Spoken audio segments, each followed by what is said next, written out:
I, Serena Vale, reject you. The words hung in the air like shattered glass. The Luna who had stood beside her Alpha through blood and war now stood alone in a room that had become a tomb. Behind her, the Silver Ridge pack watched in silence as their world split in two. Ronan Blackwood, her mate, her Alpha, the man whose heartbeat had once matched hers, stood frozen, his hand still reaching for a woman who wasn't his Luna.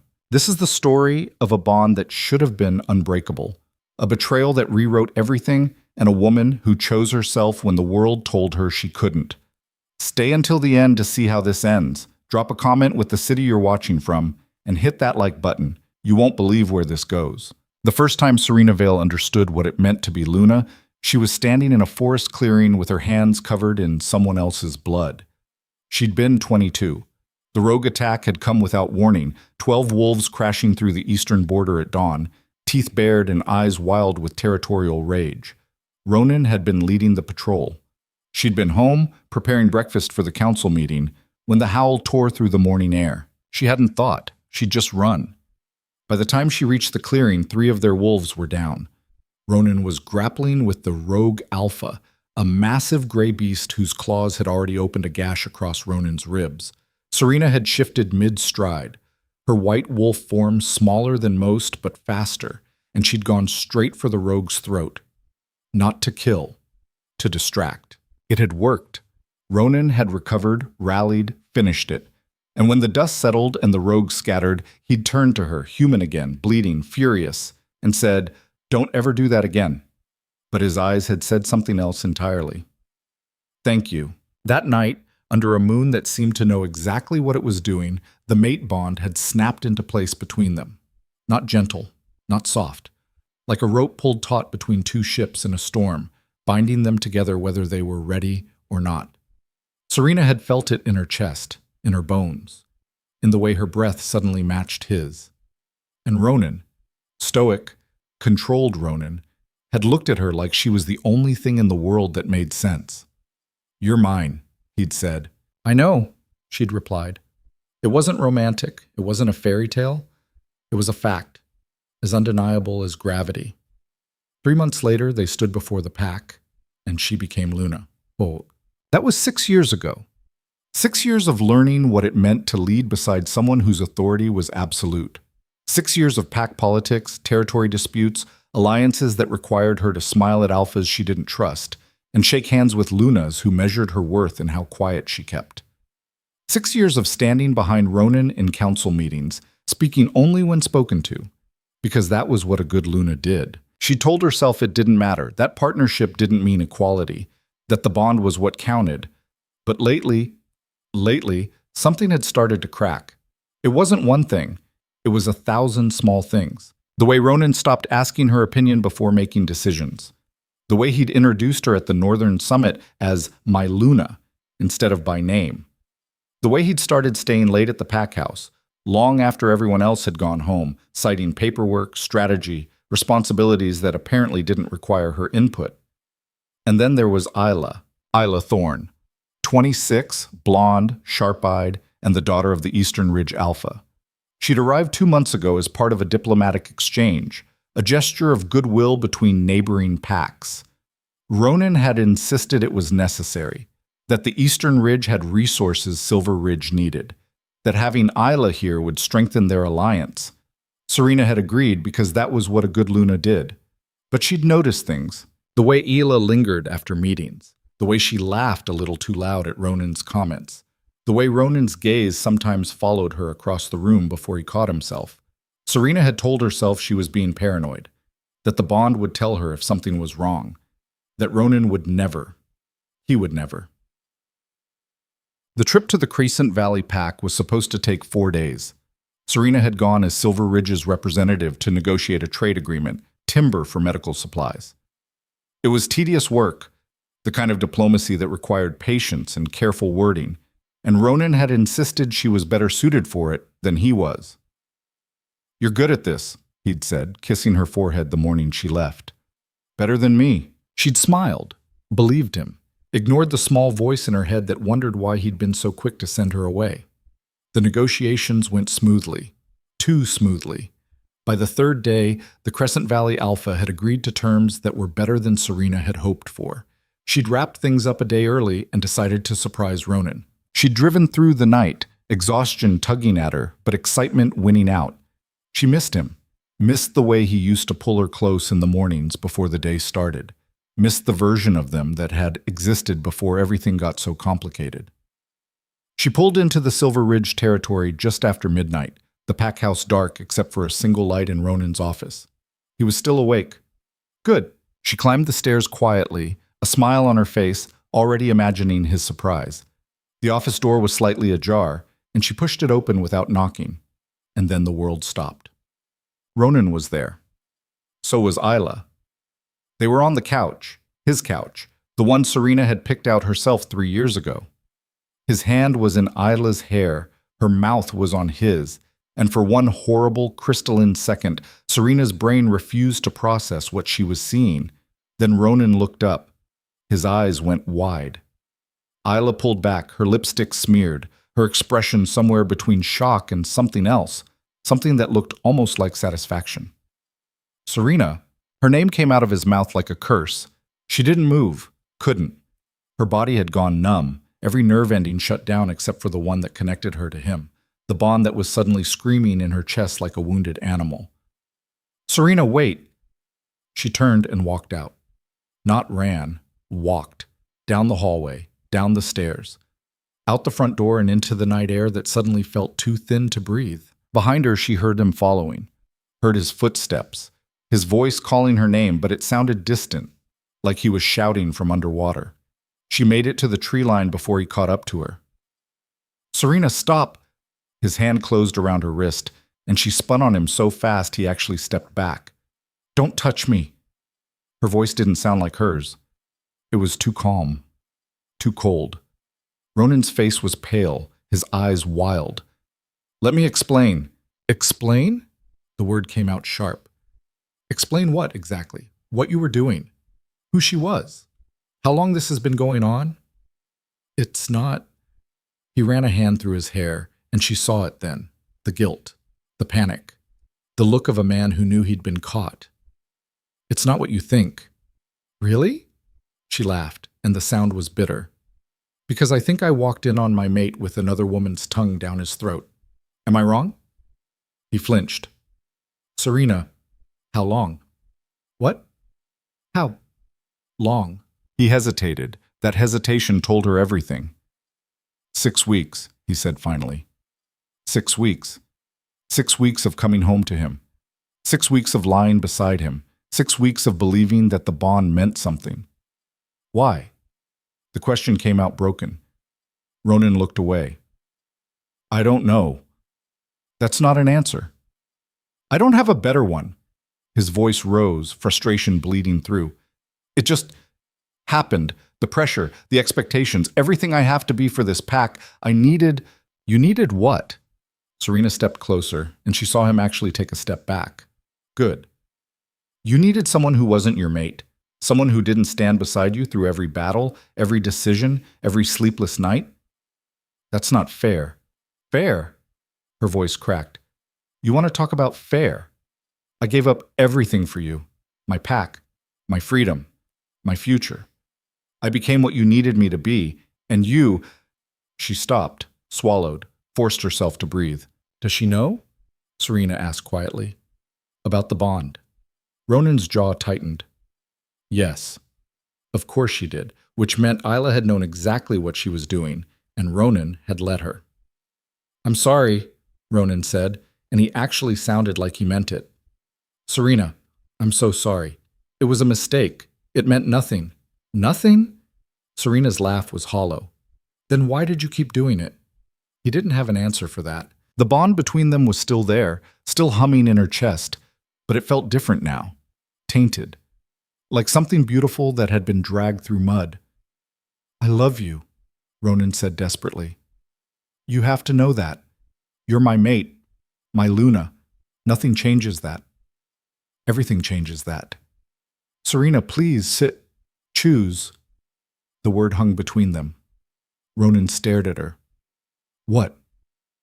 Choose, Serena repeated, her voice steady now. Me or her? Right now. That's not… Serena, it's not that simple. Yes, it is. She's part of a political alliance. I don't care. If I send her away the Eastern Ridge, I don't care. Ronan's face twisted.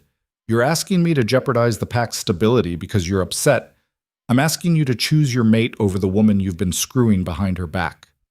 The words were blunt, brutal, and they hit exactly as hard as she meant them to. Ronan's expression shifted, hardened. I can't just… There are consequences. And there it was. Not a denial, not a choice, just consequences. Serena felt something inside her go very, very quiet. Okay, she said softly. Ronan blinked. Okay? I'll make it easy for you. She took a breath. Let the bond between them flare one last time, bright and sharp and aching. And then she spoke the words that would break everything. I, Serena Vale, reject the mate bond with Alpha Ronan Blackwood. The effect was immediate. Ronan gasped, his hand flying to his chest like she'd driven a knife into it. The bond between them didn't snap. It shredded, tearing itself apart fiber by fiber, and Serena felt every single second of it. It hurt. God, it hurt. But she didn't take it back. Serena. I reject the title of Luna, she continued, her voice stronger now. I reject my place in this pack. I reject you. You can't… I just did. She turned and started walking. Where are you going? Ronan's voice cracked. Away. You can't just leave. Watch me. Serena. She didn't stop, didn't look back. Behind her, she heard him start to follow, then stop. Heard the moment he realized she meant it. Heard the silence that followed. By the time the sun rose, Serena Vale was gone. Well, the first week was the hardest. Not because she regretted it. She didn't. But because her body didn't understand why the bond was gone. She'd wake up in the middle of the night reaching for something that wasn't there anymore, her chest aching with a phantom pain that had no cure.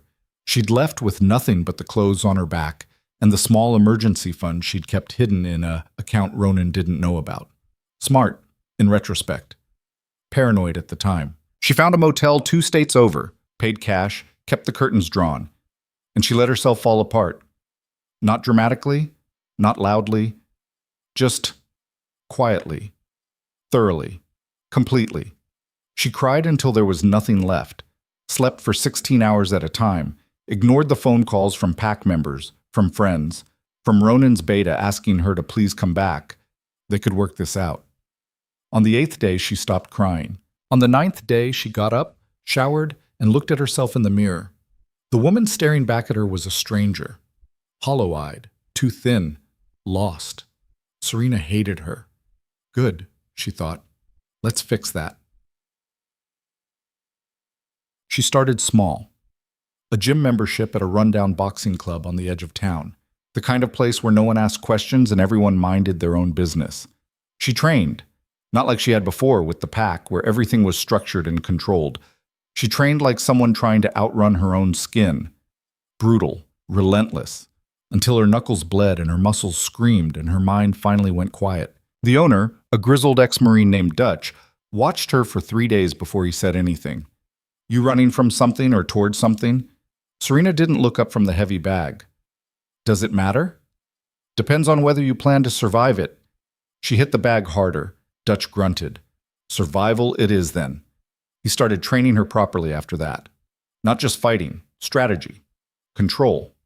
How to read an opponent, how to use her size as an advantage instead of a weakness. You're fast, he said one day, watching her spar with one of the regulars, but you fight like you're trying to prove something. Maybe I am. To who? Serena didn't answer. 3 months in, she got a job at a bar downtown. Nothing fancy, just slinging drinks and avoiding conversation. It was there that she met Maya. Maya Chen was everything Serena wasn't. Loud, irreverent, covered in tattoos, and completely unbothered by the world's opinion of her. She was also a wolf, though she didn't belong to any pack. Lone wolf? Serena had asked. By choice, Maya had replied, sliding a beer across the bar. Packs are just organized chaos with better PR. Serena had laughed. Actually, laughed. It felt strange. They became friends slowly. Maya didn't push, Didn't ask questions Serena wasn't ready to answer. She just existed beside her, solid, steady, real. "You don't talk about where you came from," Maya said one night after closing. "No." "Bad breakup?" "Something like that." Maya nodded. "Well, whoever he was, he's an idiot." Serena smiled. "How do you know it was a he?" "Because women don't make the kind of mistakes that put that look in someone's eyes." "Fair point." 6 months after leaving Silver Ridge, Serena started hearing rumors. Whispers, really. Travelers passing through. Wolves from neighboring territories. What about the Silver Ridge pack struggling? About their alpha making poor decisions? About instability at the borders? She told herself she didn't care. She was lying. One night, a wolf from the northern summit came through. A young beta named Cole, who'd been at the gathering where Serena had last served as Luna. He recognized her immediately. "Luna Serena?" She'd stiffened. "Not anymore." Cole's eyes widened. "I heard rumors, but I didn't think—" He stopped. "Are you okay?" "Fine. The pack's falling apart, without you." Serena's hand tightened around her glass. "They have their alpha. He's not the same. Everyone can see it. The alliances are crumbling. The Eastern Ridge pulled their support after—" He stopped again, looking uncomfortable. "After what?" "After Alpha Ronan ended things with Isla Thorne, she went back to her pack and told her father everything. Now they're threatening border conflicts." Serena felt nothing. Or maybe she felt everything and had just gotten good at burying it. "Not my problem," she said. Cole looked at her for a long moment. "He asks about you. All the time." "Good for him." "Luna." "I'm not a Luna." She walked away before he could say anything else. 1 year after leaving, Serena was unrecognizable. Not physically, though she was stronger now, leaner, harder, but in the way she carried herself, there was no more softness, no more quiet compliance, no more standing behind anyone. Dutch offered her a job training new fighters. She accepted. Maya offered her a room in her apartment. She accepted that too. Slowly, carefully, Serena built a life that belonged to no one but herself. She didn't date, didn't even think about it. The mate bond was gone, but the ghost of it still lingered, and she wasn't ready to let anyone else that close. She focused on getting stronger, smarter, better. And then, one night, everything changed. The fight broke out at the bar without warning. 3 wolves, rogues by the smell of them, started causing trouble, harassing customers, challenging the staff, looking for a fight. Serena had dealt with worse. She'd stepped in calmly, professionally, told them to leave. They'd laughed. The first one swung at her. She ducked, drove her elbow into his ribs, and dropped him before his friends could react. The second one shifted. So did Serena. The fight spilled into the street, brutal and fast. Serena's white wolf tore into them with a precision that came from a year of Dutch's training, and when it was over, all 3 rogues were on the ground, bleeding and broken.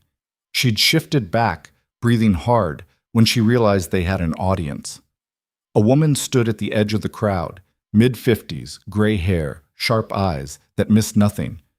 She stepped forward. That was impressive. Serena wiped blood from her mouth. "They started it." "I'm sure they did." The woman smiled. "My name is Catherine Cross. I run a sanctuary for displaced wolves, lone wolves mostly, people who don't fit into traditional pack structures." "Good for you. I could use someone like you, someone who can protect them." Serena stared at her. "I'm not a bodyguard." "No," Catherine agreed. "You're a leader, whether you want to admit it or not." Serena said no. But Catherine was persistent. She came back the next week, and the week after that, always with the same offer, always with the same calm certainty that Serena was exactly what her sanctuary needed. "Why me?" Serena finally asked. "Because you understand what it's like to lose everything," Catherine said simply. "And you're still standing." It took another month, but eventually Serena agreed. The sanctuary was located in the mountains, 2 hours north, a sprawling compound of cabins and communal spaces, home to nearly 60 wolves who'd been cast out, rejected, or simply chose to live outside pack law. They were wary of her at first. She didn't blame them. But Serena didn't try to win them over with speeches or promises. She just worked, trained them, protected them, showed up every single day. And slowly, they started to trust her. Within 6 months, she'd reorganized their defenses, established trade agreements with nearby human towns, and turned the sanctuary into something that actually felt safe. Catherine watched it all with quiet satisfaction. "You're good at this," she said one evening. "I've had practice." "You could lead them, officially." Serena shook her head. "I'm not an alpha." Could have fooled me. 18 months after leaving Silver Ridge, Serena was named head of security for the sanctuary. It wasn't a pack. It wasn't traditional. But it was hers. And for the first time since the night she'd walked away from Ronan, she felt like she could breathe. She still thought about him sometimes, late at night when the compound was quiet and the Bond's ghost ached in her chest. She wondered if he thought about her. She wondered if he regretted it. She wondered if it even mattered anymore. Then she'd remember the look on his face when he'd hesitated to choose her, and the wondering would stop. The message came on a Tuesday. Serena was in the training yard running drills with a group of younger wolves when Maya appeared at the edge of the field. "You've got a visitor," Serena frowned. "Who?" "Didn't give a name, but he's got that alpha energy. You know the type." Serena's stomach dropped. She found him waiting in Catherine's office. Ronan Blackwood looked like hell. He'd lost weight. His eyes were shadowed, his posture less certain than she remembered. He looked like a man who hadn't slept in months. When he saw her, something in his expression cracked. "Serena." She didn't move. "What are you doing here?" "I had to see you." "Why?" "Because I made a mistake." His voice was raw. "The worst mistake of my life, and I need you to know that." Serena crossed her arms. "Okay, I know. You can leave now." "Serena, what did you expect, Ronan? That I'd just come back? That we'd pretend nothing happened?" "No, He ran a hand through his hair. "I need to explain." "You had your chance to explain. 18 months ago." "I know, and I was a coward." He stepped closer. "The pack is falling apart, Serena. Without you, everything's not my problem." "Please." The word came out broken. "I know I don't deserve it. I know I have no right to ask, but I'm begging you. Come back. Help me fix this." Serena looked at him, really looked at him, and felt nothing. Not anger, not hurt, not even satisfaction. Just nothing. "No," she said quietly. Ronan's face fell. "Serena, you didn't come here because you miss me. You came because your pack is struggling and you need someone to fix it. But I'm not your Luna anymore. I'm not your anything." "That's not true." "Yes, it is." She met his eyes. "You made your choice, Ronan. You chose politics over me, stability over trust. And I've made my choice too." "What choice?" "To walk away." She turned toward the door. "I love you," Ronan said desperately. Serena stopped, looked back. "I know," she said. "But love wasn't enough, was it?" And then she walked out. This time, he didn't follow. Ronan's car was still parked outside the sanctuary gates when Serena walked past Catherine's office an hour later. She could see him through the windshield, head in his hands, shoulders shaking. She kept walking. Maya caught up with her near the training yard. "You okay?" "Fine." "That was him, wasn't it? The exits." Serena didn't answer. "For what it's worth," Maya said, "you handled that better than I would have. I'd have punched him." "I thought about it." "Why didn't you?" "Because he's not worth the bruised knuckles." Maya snorted. "Fair enough." By evening, Ronan's car was gone. Serena told herself the tight feeling in her chest was relief. Told herself she'd done the right thing. Told herself she didn't care what happened to him or his pack or the bond they'd once shared. She was getting better at lying to herself. That night, she dreamed of the clearing where she'd first seen him covered in blood, the moment before everything changed. But in the dream, when he turned to look at her, his eyes were empty. She woke up gasping. The next morning, Catherine called her into the office. "We have a problem," the older woman said without preamble. Serena dropped into the chair across from her. "What kind of problem?" "The territorial kind." Catherine slid a map across the desk. 3 packs, Red Canyon, Ironwood, and Northridge, are all claiming rights to the land we're on. Apparently, the sanctuary exists in what they're calling a gray zone. No official pack ownership, which means we're vulnerable. We've been here for 5 years. Why is this suddenly an issue? Because you've made us visible. Catherine's tone wasn't accusatory, just factual. When it was just a scattered group of lone wolves living quietly, no one cared. But now, you've organized us, made us strong. That makes us a threat. We're not a threat to anyone. They don't see it that way. They see resources, territory, potential power. Catherine leaned back. Red Canyon's Alpha reached out yesterday, demanded we either submit to his authority or leave. And if we don't, then he'll make us. Serena felt the old familiar anger stir. Let him try. Serena, Catherine's voice was gentle. We have 60 wolves here. Most of them aren't fighters. They're refugees, people who've been hurt, cast out, broken. We can't go to war. Then what do you suggest? I think we need to negotiate. Find a compromise. Compromise with bullies never works. Maybe not, but it buys us time. Catherine studied her. Unless you have another idea. Serena stared at the map. 3 packs, all circling like sharks. The sanctuary sat in the center, unprotected by traditional pack law, vulnerable in ways that made her teeth grind. I need to think about this, she said finally. Don't think too long. Red Canyon's Alpha gave us 3 days. Serena stood. I'll figure something out. She hoped that was true. The next 2 days were a blur of planning and preparation. Serena called together the sanctuary's core group, the wolves who'd been there longest, who'd proven themselves capable under pressure. There were 8 of them, including Maya. What are our options? Asked Marcus, a former beta who'd been exiled from his pack for challenging a corrupt alpha. Limited, Serena admitted. We can submit to Red Canyon, which means giving up our autonomy. We can leave, which means abandoning everything we've built. Or we can fight. Fight 3 packs? Another wolf, Jade, looked skeptical. That's suicide. Not if we're smart about it. Smart how? Serena pulled out the map. The gray zone exists because none of these packs can agree on who owns it. They've been in a territorial stalemate for years. If we can exploit that, turn them against each other instead of against us, we might survive this.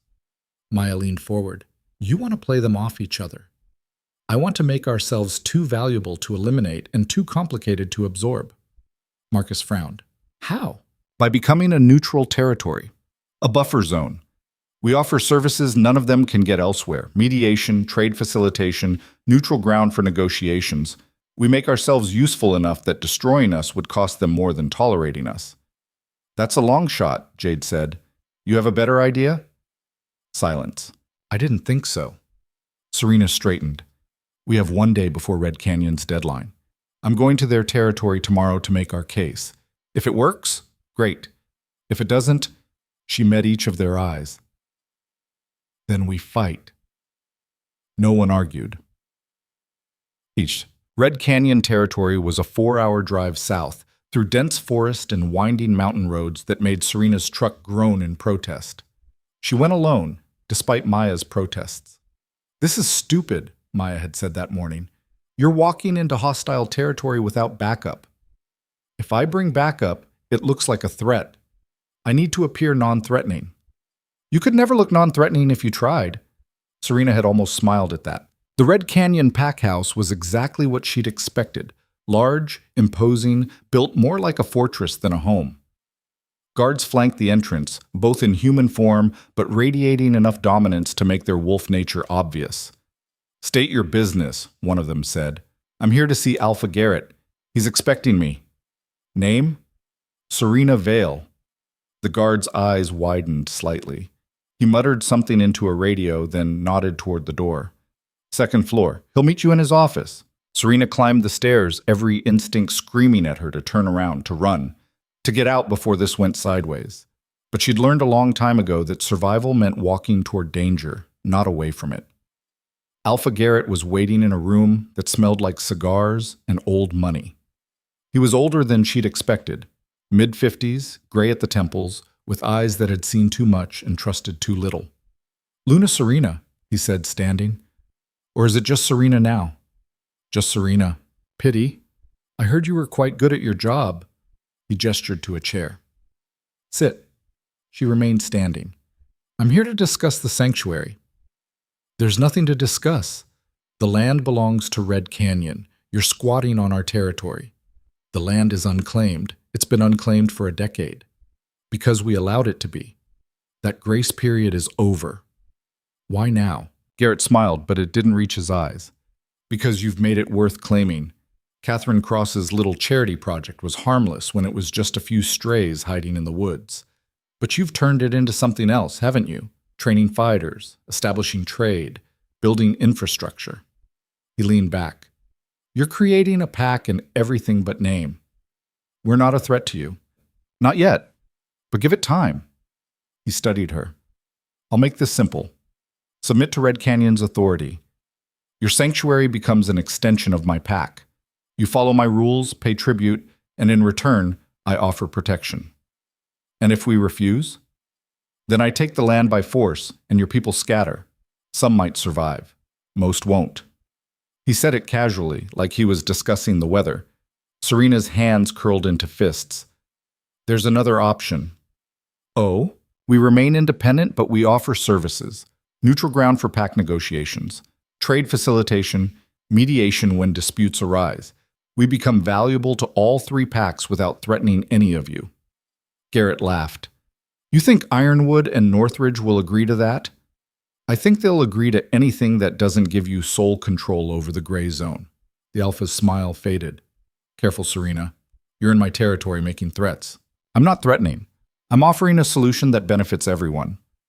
And if I'm not interested in your solution, then you'll have to fight Ironwood and Northridge for the territory while we defend ourselves. It'll be expensive, bloody, and there's no guarantee you'll win." Garrett stood slowly. The temperature in the room seemed to drop. "You have courage. I'll give you that. Stupidity too, but courage. Is that a yes or a no?" "It's a get out of my territory before I change my mind about letting you leave." Serena held his gaze for 3 long seconds, then turned and walked out. Her hands didn't start shaking until she was back in her truck. She made the same pitch to Ironwood and Northridge over the next 2 days. Same offer, same calm delivery, same barely concealed terror that one of them would decide talking was a waste of time and just kill her on the spot. Ironwood's alpha, a woman named Vera with silver hair and a smile like a knife, actually laughed. "You've got guts," Vera said. "I respect that, but respect doesn't buy you land. I'm not asking to buy it. I'm asking to use it." "For what? Your little refugee camp?" "For something that benefits all of us." "You keep saying that, but I don't see how a bunch of packless strays benefits me." Serena took a breath. "How many territorial disputes have you had with Red Canyon in the last 5 years?" Vera's eyes narrowed. "That's none of your concern." 12, Serena said. "I did my research. 12 disputes over boundary lines, hunting rights, water access. None of them resolved because neither of you will back down and neither of you will go to war. Your point?" "My point is that you need neutral ground. A place where you can negotiate without losing face. The sanctuary can be that place." "And what do you get out of it?" "We get to exist." Vera studied her for a long moment. "You're either very smart or very desperate." "Can't I be both?" The Alpha smiled. "I'll think about it, but don't hold your breath." Northridge was worse. Their Alpha, a young, aggressive wolf named Darius, didn't even let her finish her pitch before he was on his feet. "You think you can walk into my territory and make demands?" "I'm not making demands, I'm making an offer." "You're making a mistake." He circled her like a predator. "I could kill you right now. No one would question it. You're not pack. You're not protected. Kill me and the sanctuary falls apart. Red Canyon or Ironwood moves in. Either way, you lose leverage. Or I take the territory myself." "Could you? Against 2 other packs?" Serena kept her voice level. "Because that's what you'd be facing. The moment you make a move, Garrett and Vera will too. And while you're all busy tearing each other apart, the gray zone becomes worthless." Darius's jaw tightened. "Get out. Think about it. I said, get out! Serena left before he could make good on the death threat in his eyes. She returned to the sanctuary exhausted and no more certain than when she'd left. Catherine was waiting for her in the main hall. Well? Garrett said no. Vera said maybe. Darius wanted to kill me. Catherine sighed. So we're back where we started. Not exactly. Serena dropped into a chair. I planted seeds, whether they grow or not. She shrugged. And if they don't? Then we fight. Serena, I know what you're going to say. We're not fighters. We can't win. But Catherine, what's the alternative? We submit and lose everything we've built? We scatter and let them hunt us down one by one? We survive. This is survival. Serena leaned forward. I'm not letting them take this from us. From you. You built something real here, something that matters. I won't let them destroy it because they're too busy pissing on trees to see what's actually at stake. Catherine was quiet for a long moment. You sound like a Luna. I'm not. I know what you are, and what you're not. But Serena, the older woman's voice gentled, you can't save everyone. Sometimes the bravest thing is knowing when to retreat. I'm done retreating. Before Catherine could respond, the door burst open. Marcus ran in, breathing hard. We have a problem. Serena was on her feet. What kind? Red Canyon. They're at the border. About 20 wolves, armed. How long? They just arrived. Garrett's with them. Serena's blood went cold. He's here? Demanding to speak with you. She looked at Catherine. The older woman's face had gone pale. I'll handle this, Serena said. Serena, stay here. Keep everyone inside. If this goes bad... She stopped. Just be ready. She didn't wait for an answer. Bullshit. Alpha Garrett stood at the sanctuary's border with his wolves spread out behind him like a military formation. They weren't in attack position yet, but they weren't relaxed either. Serena approached alone. Maya had tried to follow, but one look from Serena had stopped her. Alpha Garrett, Serena said evenly. This is unexpected. Is it? Garrett's smile was cold. You come to my territory making propositions. I thought I'd return the courtesy. With 20 armed wolves. I like to be thorough. He stepped forward. I've been thinking about your offer. And? And I think you're right. The sanctuary could be valuable. Neutral ground, mediation services, all of that. His smile widened. Under my supervision, of course. That's not what I proposed. No, but it's what I'm offering. Submit to Red Canyon's authority, and I'll allow the sanctuary to continue operating.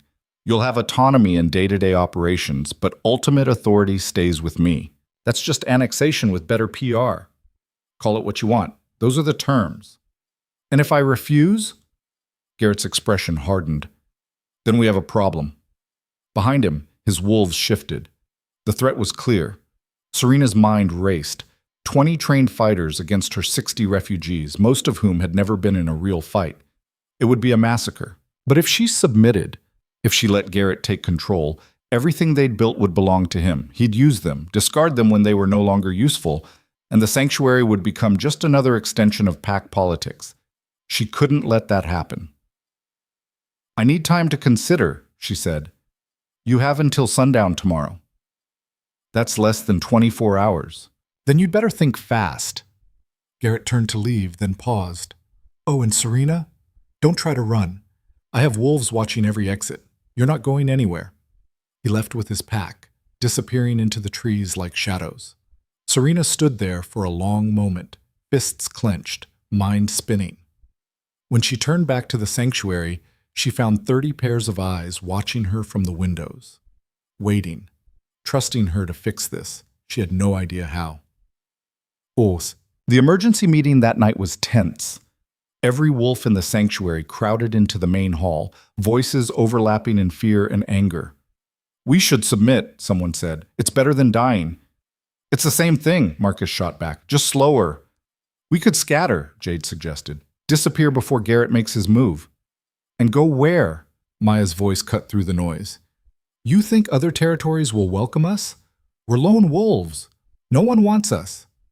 So we just give up? I didn't say that. Enough. Serena's voice wasn't loud, but something in it made everyone stop. We're not submitting, and we're not running. Then what are we doing? Someone asked. We're buying time. She pulled out her phone. Garrett thinks he's cornered us. He thinks we have no options, but he's wrong. What are you talking about? Serena didn't answer. She was already dialing. The phone rang 3 times before a familiar voice answered. Serena? She closed her eyes, hated herself for what she was about to do. I need your help. There was a pause. I'll be there in 2 hours. She hung up before she could change her mind. Maya stared at her. Please tell me you didn't just call who I think you called. I called the only person who has the power to stop this. Serena, I know what I'm doing. She hoped that was true.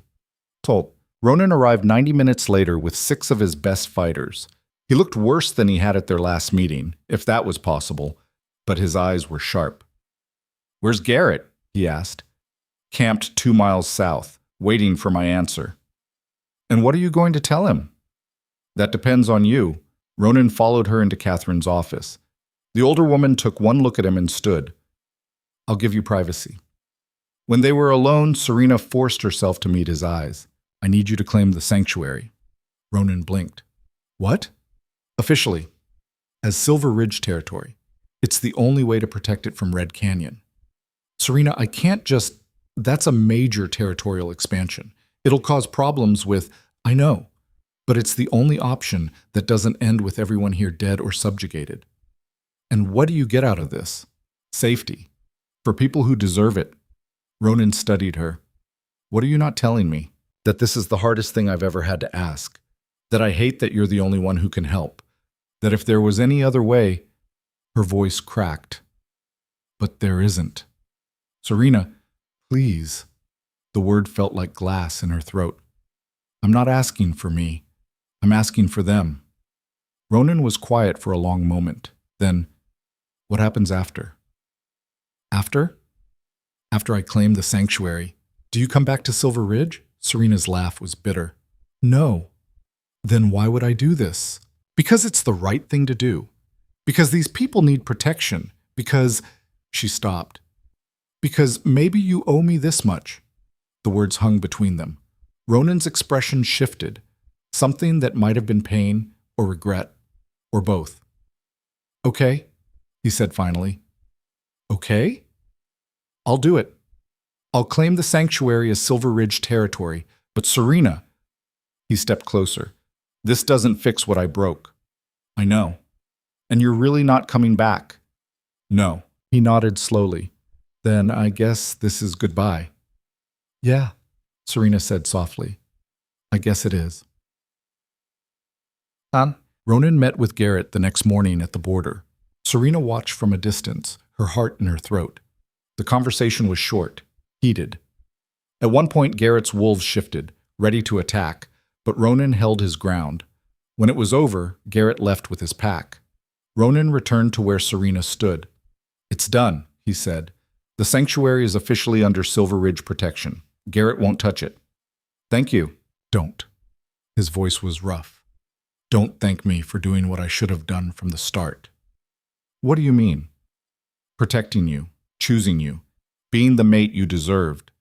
He looked at her, and there was so much pain in his eyes that she almost looked away. I failed you, Serena, and I'll spend the rest of my life knowing that. Ronan, I loved you, I still love you, but I understand now that love isn't enough if you're not willing to fight for it. He took a breath. You were right to walk away, and I was wrong to let you go. Serena felt tears burn her eyes. I can't go back. I know. He smiled, sad and broken. But I needed you to hear it anyway. He turned to leave. Ronan? He stopped. For what it's worth, her voice shook. I did love you. Once. I know, he said. That's what makes this hurt. Then he was gone. That night, Catherine found Serena on the roof of the main hall, staring at the stars. You okay? I don't know. The sanctuary is safe. Yeah. Thanks to you. Serena shook her head. Thanks to him. He only came because you asked. Catherine sat beside her. That takes strength, Serena. Asking for help from the person who hurt you most. It doesn't feel like strength. It never does. They sat in silence for a while. What happens now? Catherine asked. Now? Serena looked at the compound below, the wolves moving between buildings, laughing, living, safe. Now we keep building. And you? Where do you fit in all this? Serena didn't have an answer, but for the first time in 2 years, she thought maybe she didn't need one. Not yet. Aratsin. 2 weeks later, a letter arrived. It was from Vera, Ironwood's alpha. I've been thinking about your proposal. Let's talk. Serena stared at it for a long time. Then she smiled. The meeting with Vera took place on neutral ground, a diner 50 miles from any pack territory, the kind of place where truckers stopped for coffee and no one asked questions.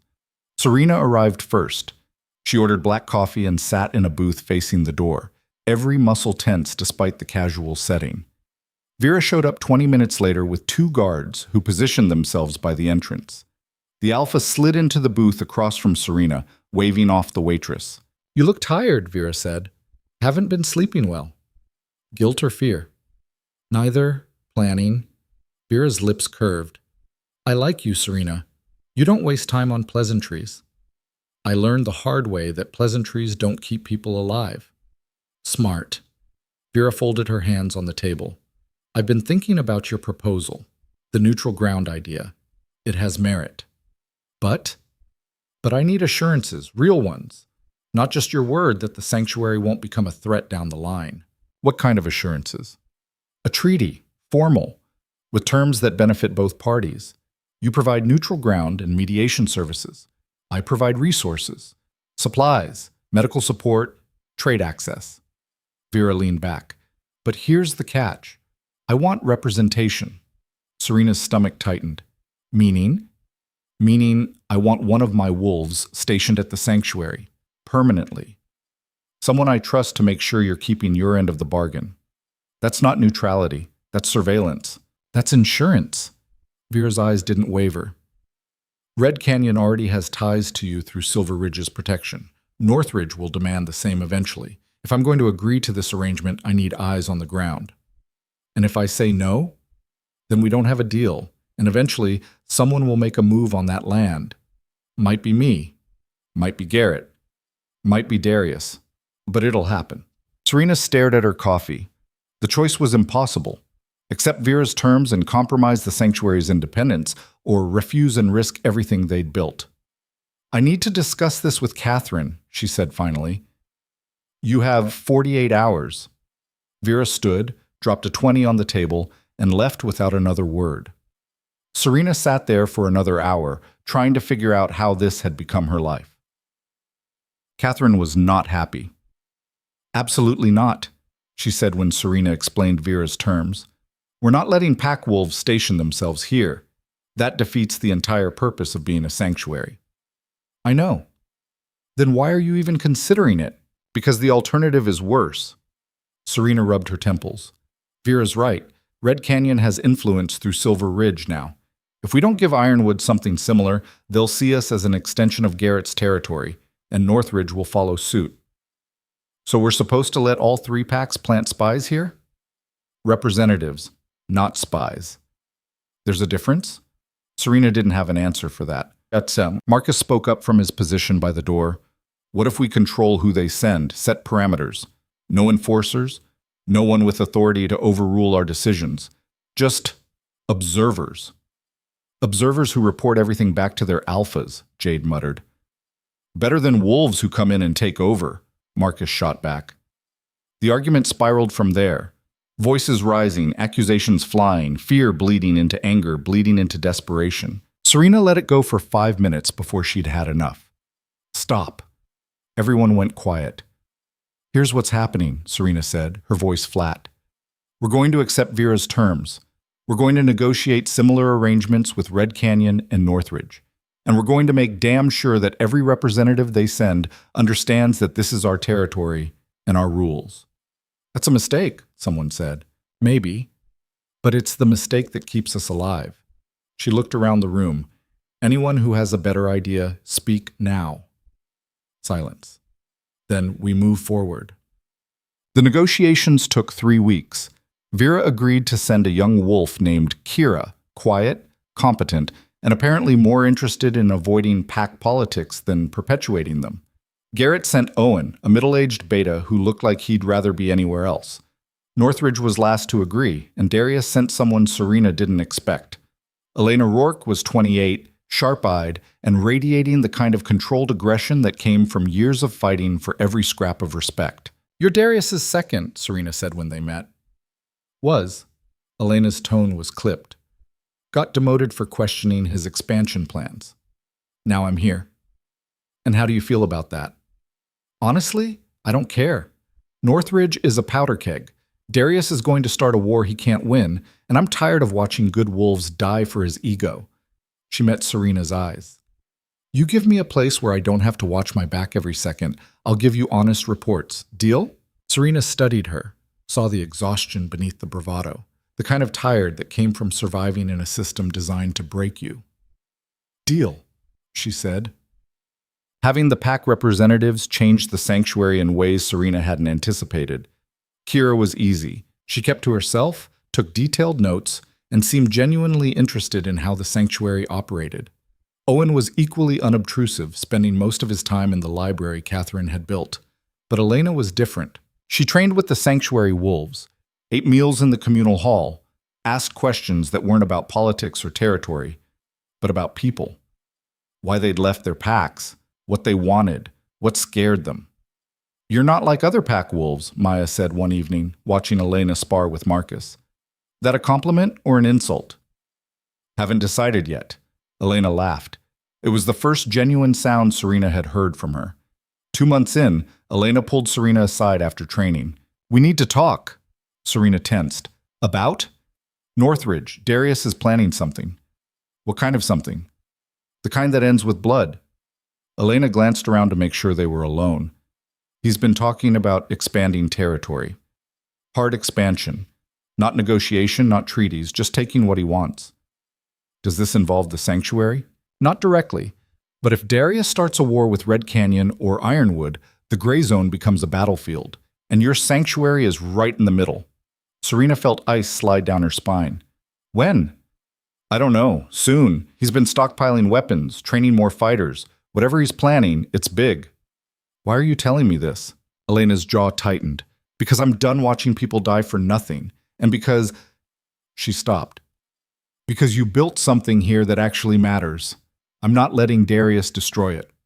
Serena called an emergency meeting with Catherine, Marcus, Maya, and the 3-pack representatives. "We have a problem," she said, and explained what Elena had told her. Kira looked troubled. "If Northridge makes a move, Ironwood will respond. Vera won't tolerate territorial aggression." "Neither will Red Canyon," Owen added. "Garrett's been waiting for an excuse to put Darius in his place." "So we're looking at a 3-way war," Marcus said. "And we're sitting in the crossfire.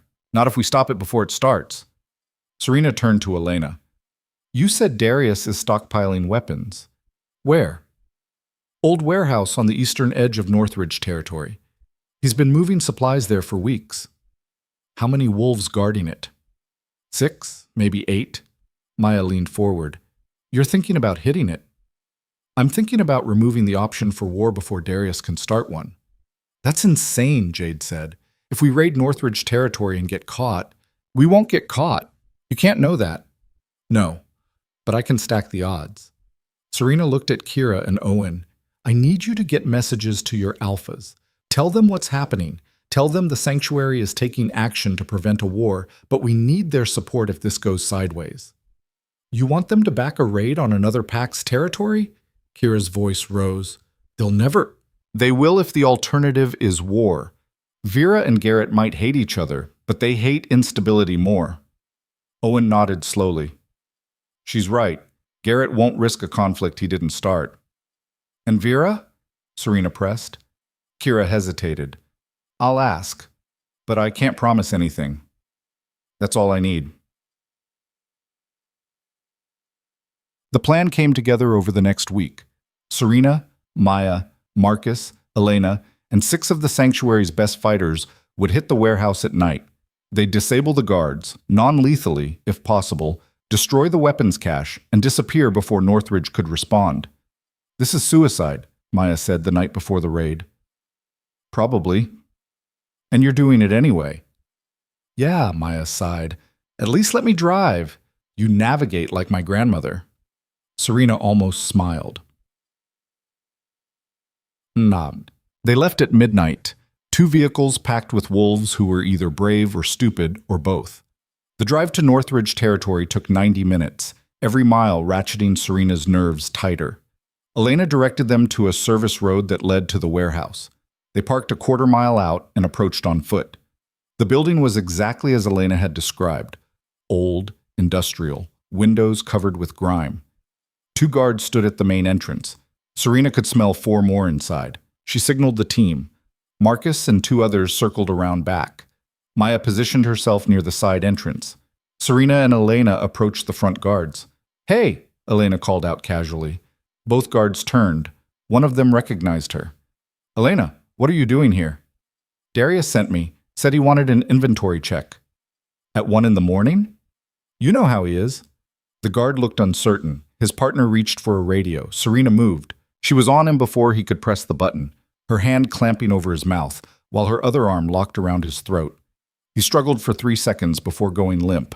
Elena took down the other guard with practiced efficiency. "Clear!" Maya's voice crackled through the radio. They dragged the unconscious guards inside. The warehouse was packed with weapons. Guns, ammunition, knives, explosives. Enough to arm a small army. "Jesus," Marcus breathed. "Get to work," Serena ordered. They moved fast, disabling firing mechanisms, puncturing ammunition boxes, mixing salt into explosive compounds, destroying without triggering anything that would bring the whole building down on their heads. They were halfway done when the alarm went off. Someone had triggered a silent alert. Serena heard vehicles approaching, saw headlights cutting through the darkness outside. "Out!" she shouted. "Now!" They ran. Maya was first through the side door, followed by Marcus and the others. Serena and Elena brought up the rear, Elena pausing to toss a makeshift smoke bomb that filled the warehouse with thick gray fog. They made it to the vehicles as the first Northridge wolves arrived. Go, go! Maya gunned the engine. Bullets pinged off the truck's frame. Someone screamed, Jade, hit in the shoulder but still conscious. Serena returned fire through the rear window, buying them seconds. Marcus did the same from the other vehicle. They tore down the service road, Northridge wolves pursuing. The chase lasted 15 minutes before they crossed into neutral territory, and the pursuit broke off. No one spoke until they were back at the sanctuary. The fallout was immediate. Darius sent a message the next morning. Short. Brutal. You just started a war. Serena stood in Catherine's office, reading the words over and over. He's bluffing, Marcus said, but his voice lacked conviction. Maybe, maybe not. Serena looked at Elena. Will he attack? Yes, Elena said without hesitation. The question is when and how. Can we hold against a full assault? Not if he brings his entire pack. Catherine cleared her throat. We need to evacuate. Get everyone out before... No. Serena's voice was hard. We don't run. Serena, we've fought too hard for this place. I'm not giving it up because Darius is throwing a tantrum. This isn't a tantrum. This is war. Then we fight. The room erupted in arguments. Catherine pleading for sanity. Marcus calculating odds they couldn't win. Maya already planning defensive positions. Serena let them argue while her mind worked the problem from every angle. Then she had it. We don't fight Northridge, she said quietly. Everyone stopped. We make them fight each other. What are you talking about? Marcus asked. Serena turned to Owen and Kira. Did your alphas respond to the messages? Owen nodded. Garrett's mobilizing forces. He said if Northridge attacks neutral ground, Red Canyon will consider it an act of aggression. And Ironwood. Kira looked uncomfortable. Vera wants to meet with you. Immediately. Serena met Vera in the same diner as before, but this time the alpha looked concerned. You've stirred up a hornet's nest, Vera said. I prevented a war. You started one. With one pack, not 3. Vera leaned back. Darius is calling for your head, literally. He's claiming the sanctuary violated pack law, that you're a rogue element that needs to be eliminated. And what do you think? I think you're either the bravest wolf I've ever met or the dumbest. Can't I be both? Vera didn't smile. This is serious, Serena. If Northridge moves against you, I can't stop them. I'm not asking you to stop them. I'm asking you to use them. Explain. Darius is unstable. You said it yourself. He's been planning expansion. If he attacks the sanctuary, he breaks the fragile peace in the gray zone. Red Canyon will respond. Ironwood will have to choose sides. And you want us to choose you. I want you to choose stability. The sanctuary represents neutral ground. If Darius destroys it, the gray zone becomes a free-for-all. Everyone loses. Vera studied her. You're asking me to go to war. I'm asking you to prevent one. By threatening another. Yes. The Alpha was quiet for a long time. Then, you have guts, Serena. I'll give you that. Is that a yes? It's a, I'll think about it, but I need something from you first. Serena's stomach tightened. What? I want you to lead a delegation to Northridge. Face Darius directly. Negotiate a stand down. He wants me dead. Then you'll die trying to prevent a war. Vera's eyes were hard. Or you'll succeed, and we'll all come out of this alive. Either way, I need to see if you're serious about this neutral ground idea, or if you're just another power-hungry wolf playing politics. Serena felt the weight of it settle on her shoulders. When? Tomorrow. Dawn. I'll provide escort to the border, but after that, you're on your own. Serena spent that night preparing for a meeting she might not survive. Catherine tried to talk her out of it. Maya offered to go in her place. Marcus calculated the probability of success at less than 10%. But Elena was the one who cut through the noise. You're going to do this no matter what anyone says, aren't you? Yes. Then stop pretending to consider alternatives. Elena handed her a knife. Silver blade, blessed by a pack shaman. If you're going to walk into that bastard's territory, at least go armed. Serena took the knife. Thank you. Don't thank me yet. You might still die. I know. That night, Serena sat on the roof of the main hall one last time, looking at the compound she'd helped build, the people she'd fought to protect. If she died tomorrow, at least she'd die for something that mattered. She thought about Ronan, about the bond they'd shared, about the woman she'd been when she stood beside him. That woman was gone. The woman who would walk into Northridge territory at dawn was someone else entirely, someone harder, scarier, someone who'd learned that survival meant making impossible choices and living with the consequences. Serena wondered if that was growth or just damage wearing a different face. She supposed it didn't matter. Vera's escort brought her to the Northridge border at dawn. 3 wolves in full tactical gear, silent and professional. This is as far as we go, the lead wolf said. Serena nodded, took a breath, stepped across the invisible line that separated neutral ground from enemy territory. The Northridge patrol found her within minutes. They didn't speak, just surrounded her with weapons drawn and marched her toward the pack house. Darius was waiting in what passed for his throne room, a converted warehouse with concrete floors and metal beams overhead. He sat in a chair that was trying too hard to look important, flanked by enforcers who looked like they'd been carved from stone. Serena Vale, Darius said, his voice echoing. I'm surprised you had the nerve to show up. You wanted to talk. I'm here. I wanted your head on a pike, but talking works too. He stood. You cost me months of preparation, destroyed resources I can't replace, made me look weak in front of my own pack. You made yourself look weak when you planned a war you couldn't win. The enforcers tensed. Darius's eyes went cold. Careful, he said softly. Or what? You'll kill me? Serena stepped closer. Go ahead, but know this. The moment I die, Red Canyon and Ironwood will move on your territory. They're waiting for an excuse. I'm giving you a chance to avoid that. By surrendering? By negotiating. Darius laughed. It was a harsh, bitter sound. You think you have leverage? You're alone in my territory, surrounded by wolves who would love nothing more than to tear you apart. I'm not alone. Your sanctuary friends can't help you here. Not them, Darius frowned.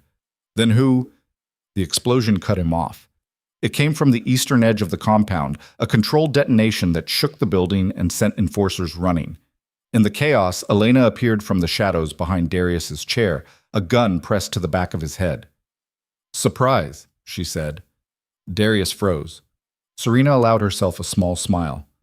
"I told you, I'm not alone." "You betrayed me," Darius snarled at Elena. "You betrayed yourself. I'm just making sure you don't take everyone else down with you." More explosions rocked the compound. Not lethal, just loud and destructive enough to scatter Darius's forces. Serena had planned this with Vera and Garrett. A coordinated strike designed to look like a full assault while actually being controlled chaos. Just enough to make Darius understand what a real war would look like. "Stand down," Serena said. "Call off any plans for expansion. Accept the sanctuary as neutral ground, or this gets worse." "You're bluffing." Elena cocked the gun. "Try me." For 10 long seconds, nobody moved. Then Darius raised his hand. "Stand down." His wolves hesitated, but they obeyed. "You've made an enemy today," Darius said quietly. "I already had one," Serena replied. "Now you're just aware of it." She turned and walked out, Elena beside her, neither of them looking back. They made it to the border before Serena's knees gave out. Maya caught her. "You okay?" "No, but we won." "Did we?" Serena looked back at Northridge territory, at the smoke rising from controlled explosions, at the Alpha, who now had every reason to want her dead. "Ask me again in a week." The aftermath was brutal in its own way. Darius honored the stand-down, but everyone knew it was temporary. He'd wait. Plan. Strike when they least expected it. But for now, the sanctuary was safe. Vera sent a message. "Impressed. Let's make that treaty official." Garrett's message was shorter. "You're either brilliant or insane, possibly both." Ronan didn't send a message at all. That hurt more than Serena wanted to admit. Catherine found her 3 days later, sitting in the training yard at midnight. "You should be celebrating," the older woman said. "Should I?" "You prevented a war, secured the sanctuary's future, made 3 alphas respect you. I also made an enemy who won't stop until I'm dead." Catherine sat beside her. "Welcome to leadership." Serena laughed. It came out broken. "I never wanted this. No one ever does. We just rise to meet what's needed." "And if I can't?" "You already have." They sat in silence, watching the moon climb higher. Then Catherine spoke again. "There's something you should know." "What?" "The council, the sanctuary's council, they want to make you alpha." Serena's head snapped around. "What?" "They took a vote, unanimous. They want you to lead officially." "Catherine, I can't. I'm not." "You already are. The title is just making it formal." "I don't want it." "I know." "That's exactly why you should take it." Catherine stood. "Think about it. But don't think too long. We need an answer by week's end." She left Serena alone with a decision that felt impossible and inevitable in equal measure. 3 days later, Serena stood before the entire sanctuary in the main hall. 60 pairs of eyes watched her. Waiting. "I'm not good at speeches," she said. "I'm not good at politics. I'm barely good at keeping myself alive most days." A few nervous laughs. "But I'm good at fighting for people who deserve better, and all of you deserve better." She took a breath. "So if you want me to lead this place, officially, then I'll do it. But I need you to understand something first." She looked around the room, met as many eyes as she could. "I'm not a traditional alpha. I won't rule with absolute authority. I won't make decisions without input, and I won't tolerate anyone, pack wolf or otherwise, who tries to turn this place into something it's not. We're a sanctuary. That means safety, respect, choice. If you can live with that, then I'm your alpha." Silence. Then Marcus stood. "All in favor?" Every hand in the room went up. Serena felt something crack open in her chest. Not the mate bond. That was still gone. Still a phantom ache she'd learned to live with. This was different. This was belonging. "Okay," she said quietly. "Then let's get to work." That night, alone in her quarters, Serena pulled out her phone. She stared at Ronan's contact for a long time. Then she typed a message. "I'm an alpha now. Thought you should know." She deleted it before sending. Whatever she and Ronan had been to each other was over. Finished. The bond was dead, and pretending otherwise would only hurt them both. But as she lay in bed that night, she couldn't help wondering if he ever thought about her, if he ever regretted the choice he'd made, if he ever looked at the empty space beside him and felt the same ache she carried in her chest. She told herself it didn't matter. She almost believed it. Asham. The attack came 2 weeks later. Not from Northridge, from somewhere worse. Serena woke to the sound of screaming and the smell of smoke. She was out of bed and armed before her brain fully caught up. The sanctuary was under siege, but the wolves pouring through the gates weren't from any pack she recognized. They moved with military precision, wearing tactical gear that screamed professional mercenary. What the hell? Maya skidded to a stop beside her. I don't know, but we need to evacuate. An explosion rocked the eastern wall, then another. They were using explosives. Real ones. Not the controlled detonation Serena had coordinated at Northridge. Get everyone to the safe houses, Serena shouted. Marcus was already moving, herding wolves toward the underground bunkers they'd built for exactly this scenario. Serena shifted and charged into the fray. The fight was chaos. Wolves against trained soldiers, claws against bullets, desperation against cold efficiency. Serena took down 3 attackers before she saw him. Standing at the center of the assault, directing his forces with calm authority, was a man she'd never seen before. He was older, late 50s maybe, with silver hair and eyes that held no warmth. When he saw her, he smiled. Alpha Serena Vale, he called out over the noise. We finally meet. Who the hell are you? My name is Victor Kane, and I'm here to collect what's mine. Before Serena could respond, something hit her from behind. Pain exploded through her skull. The world tilted, and everything went black. Consciousness returned in fragments. Cold concrete beneath her cheek. The copper taste of blood. Voices arguing somewhere above her. Serena forced her eyes open. Her vision swam, then sharpened. She was in a cell. Concrete walls, iron bars, a single bulb casting sickly yellow light. Her hands were bound behind her back with silver-laced chains that burned against her skin. She's awake. Serena turned her head, slowly, because everything hurt, and found Victor Kane sitting in a chair just outside the cell, watching her with that same unsettling calm. Good, he said. We have much to discuss. Where are my people? Her voice came out rougher than she intended. Safe. For now. I'm not interested in massacring refugees, Alpha Serena. That would be wasteful. Then what do you want? Victor stood, moving closer to the bars. I want what was stolen from me 20 years ago. I don't know what you're talking about. Don't you? He pulled a photograph from his jacket and held it up. The image showed a younger Catherine Cross standing beside a man Serena didn't recognize. Catherine never mentioned her former pack, her former Alpha. Serena's stomach dropped. Victor smiled at her expression. I see she kept that secret well. Catherine Cross was my Luna. She left me, took 12 of my best wolves with her, and disappeared. For 2 decades, I've been searching for her. Catherine built the sanctuary to protect people from alphas like you. Catherine built the sanctuary with resources she stole from my pack, land deeds, financial accounts, contacts, all of it mine. And now I'm here to collect. You're insane. I'm owed. Victor's voice didn't rise, but something in it made Serena's skin crawl. Catherine will surrender herself and return what she took.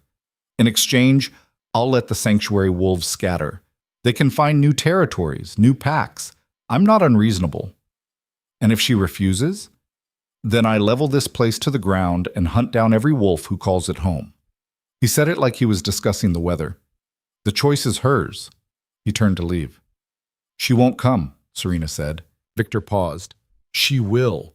Catherine has always been sentimental about strays. She won't let them die for her pride. The door clanged shut behind him. Serena was alone. Time became meaningless in the cell. No windows. No sounds except the occasional footsteps overhead. The silver chains made shifting impossible, and every movement sent burning pain up her arms. She tested the bonds anyway, pulled, twisted, felt skin tear and heal and tear again. Nothing. Hours passed. Maybe days. She couldn't tell. Then the door opened again. Catherine stood there, flanked by 2 of Victor's soldiers. Her face was pale, her hands bound in front of her. Serena, she breathed. Catherine, don't. I'm sorry. The older woman's voice cracked. I never meant for any of this to happen. I thought I'd covered my tracks, thought he'd never find us. This isn't your fault. It is. Everything I built was on stolen ground, stolen money, and now you're all paying for my mistakes. One of the guards shoved Catherine into the cell next to Serena's. The door slammed shut. They sat in silence for a long moment. Tell me about him, Serena said finally. Catherine closed her eyes. Victor was my mate, or what passed for a mate bond in that hell. He ran his pack like a military operation. Strict hierarchy, absolute obedience, no room for weakness. I tried to be what he needed, tried to make it work. What changed? He started culling wolves he deemed unproductive.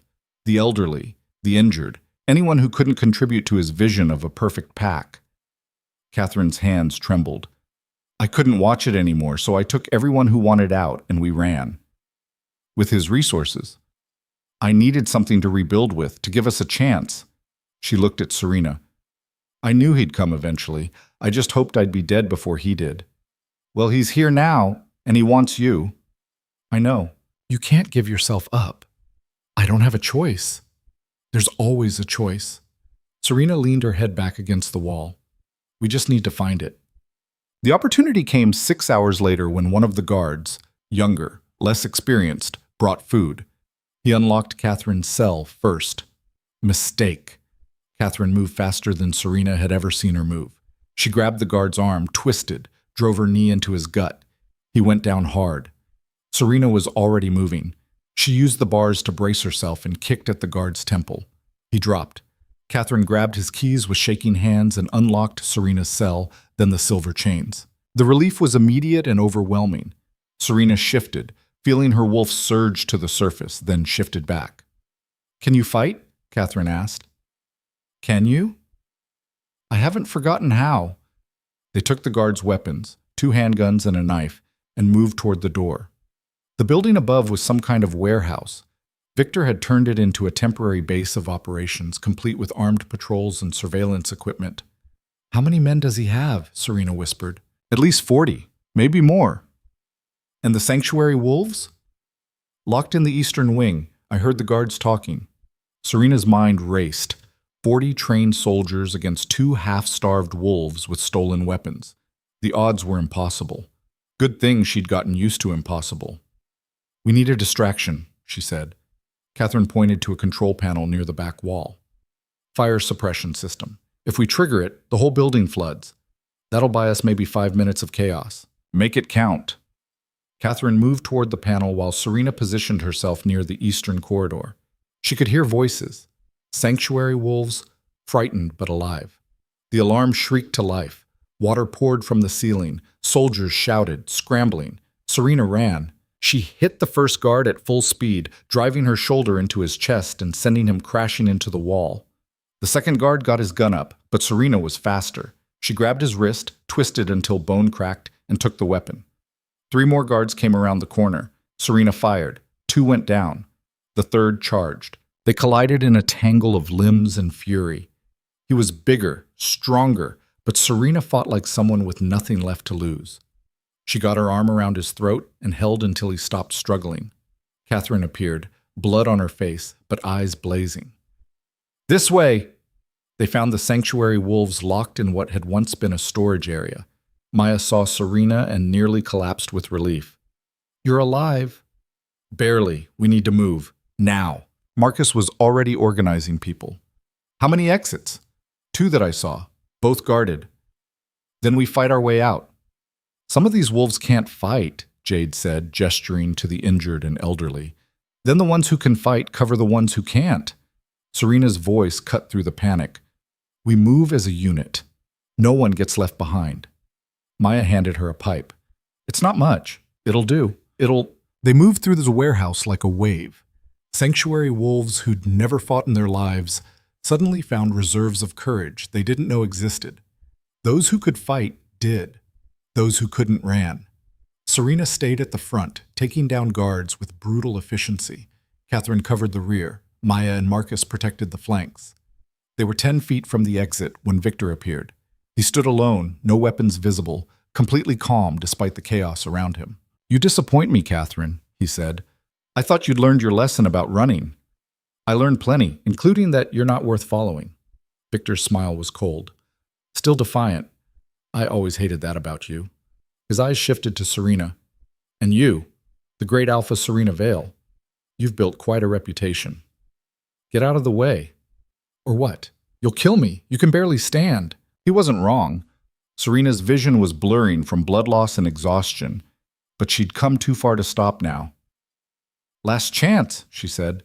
Victor laughed. You have no leverage, no pack backing you, no mate bond to draw strength from. You're just a lone wolf playing alpha. Wrong, the voice came from behind Victor. Ronan stepped into view, flanked by 20 Silver Ridge wolves. Serena's heart stuttered. Ronan's eyes met hers for one brief second before shifting to Victor. The sanctuary is under Silver Ridge protection. Leave now or we'll make you. You're Silver Ridge's alpha? Victor looked amused. The one who let his Luna walk away? I heard about you. Then you know I don't make idle threats. Behind Ronan, more wolves appeared. Ironwood wolves led by Vera. Red Canyon wolves led by Garrett. Even Northridge sent a small contingent, Elena, at the front. Victor's confidence finally cracked. This is a neutral zone. You have no authority. We have every authority. Vera stepped forward. You attacked a sanctuary under our collective protection. That's an act of war. Against all of us, Garrett added. Victor looked around, calculating. His soldiers were outnumbered 3-1 now. This isn't over, he said to Catherine. Yes, Catherine replied. It is. Ronan moved. 1 second Victor was standing. The next he was on the ground, Ronan's hand around his throat. Leave, Ronan said quietly. Take your men and leave. If I ever see you near this territory again, I won't be this merciful. He released Victor, who scrambled to his feet, gesturing frantically to his soldiers. They retreated in disarray, dragging their wounded. Silence fell. Then Maya started laughing. The sound was half hysterical, half relieved, and completely infectious. Other wolves joined in, the tension breaking like a dam. Serena just stood there, looking at Ronan. He approached slowly. You okay? I've been better. That's what I figured. He glanced at the sanctuary wolves behind her. Your people? Yeah. They fought well. They had to. Ronan nodded, started to turn away, then stopped. For what it's worth, I'm sorry I didn't come sooner. We didn't know about the attack until Kira got word to Vera. You came. That's what matters. Serena, don't. She held up a hand. Just don't. Not right now. He looked like he wanted to argue. Then he just nodded and walked away. Vera approached next. Hell of a fight. Wasn't much choice. There's always a choice. You chose to stand. The Alpha studied her. I'm officially recognizing the sanctuary as a neutral territory under Tri-Pack protection. Garrett and I discussed it. Even Darius agreed, which tells you how much this scared him. And the treaty? We'll negotiate terms, but Serena... Vera's expression softened slightly. You've earned more than a treaty today. You've earned respect. After Vera left, it was Garrett's turn. The Red Canyon Alpha was brief. You've got guts. I like that. We'll talk details later. Even Elena stopped to check on her. You look like death. Feel like it too. Good. Means you're still alive.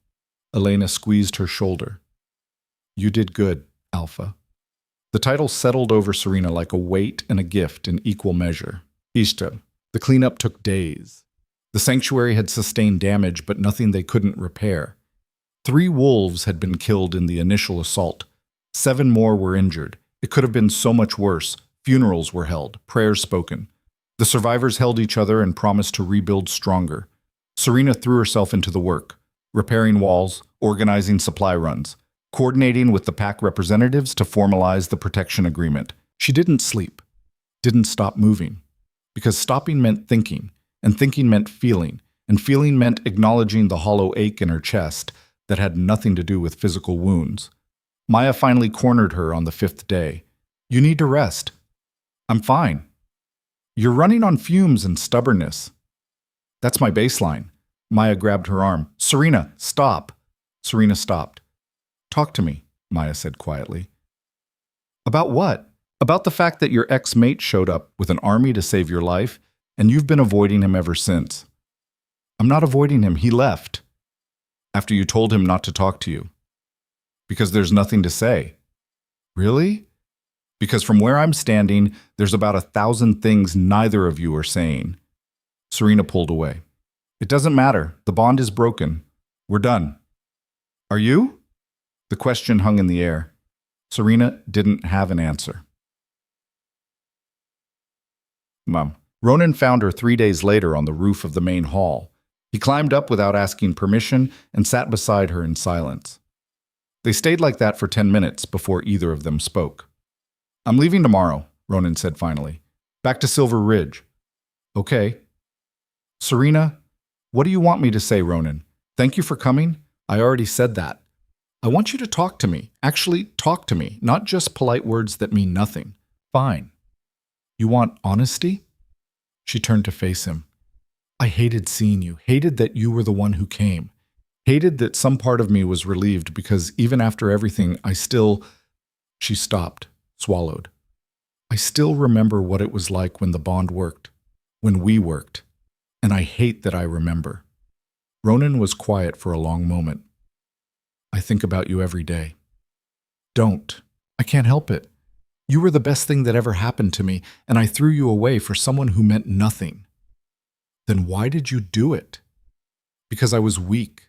Because I let pressure and expectations and my own stupidity convince me that I deserved something easier than what we had, and by the time I realized what I'd lost, you were already gone. I had to leave. I know, you made the right choice. I was just too stupid to see it. Serena felt tears burn her eyes. She blinked them back. I can't go back to who I was, Ronan. That woman is dead. I don't want you to go back. I just want... He stopped, ran a hand through his hair.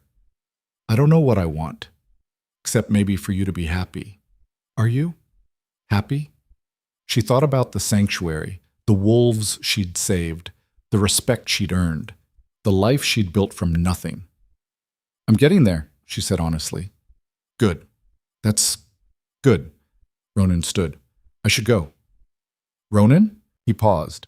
For what it's worth, I think you're trying to be better, and that counts for something. He smiled. It was sad and small and completely genuine. Coming from you, that means everything. He left before she could respond.